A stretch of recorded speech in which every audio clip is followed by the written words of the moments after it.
on se retrouve enfin à la fin de notre journée, comme d'habitude pour le silence on dit. Donc on va prendre le chapitre 3 de notre livre Pinocchio.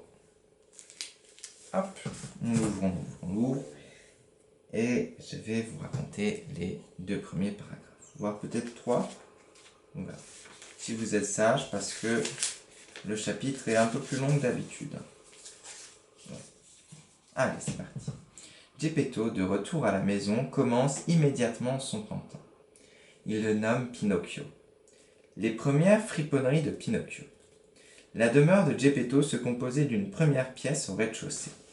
Le jour y pénétrait par une lucarne. Une lucarne, ça veut dire un trou. Le mobilier ne pouvait pas être plus simple. Une chaise lamentable, un misérable lit, une table en ruine, et voilà. Dans le fond, on apercevait un feu superbe. Mais le feu était peint sur le mur, et à côté du feu, on avait peint également un pot-au-feu qui bouillait joyeusement en laissant échapper un nuage de fumée, lequel donnait amplement l'illusion de la réalité. En fait, ils avaient peint le feu sur le mur. À peine rentré chez lui, Geppetto prit à la hâte ses outils et se mit à tailler dans le bois pour fabriquer son pantin. Et maintenant, je vais vous laisser lire les 5 petites pages. Et je vais vous lire le dernier paragraphe. Je vous laisse le temps, mettez la vidéo en pause, lisez. Voilà.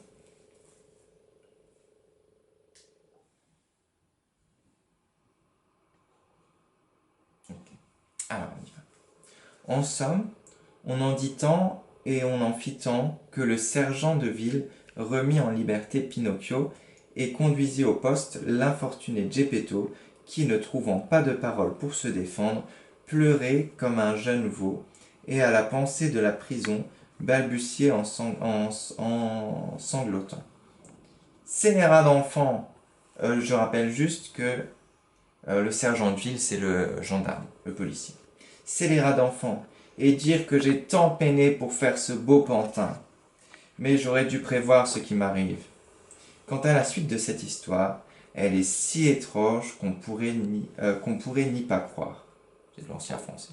Qu'on pourrait ne pas le croire. Voilà. J'espère que vous avez passé une très bonne journée. On lira le chapitre 4, on verra la suite lundi prochain. Je vous souhaite à tous de passer un très bon week-end. Les devoirs sont comme d'habitude sur Classroom. Au revoir et bon week-end à tous.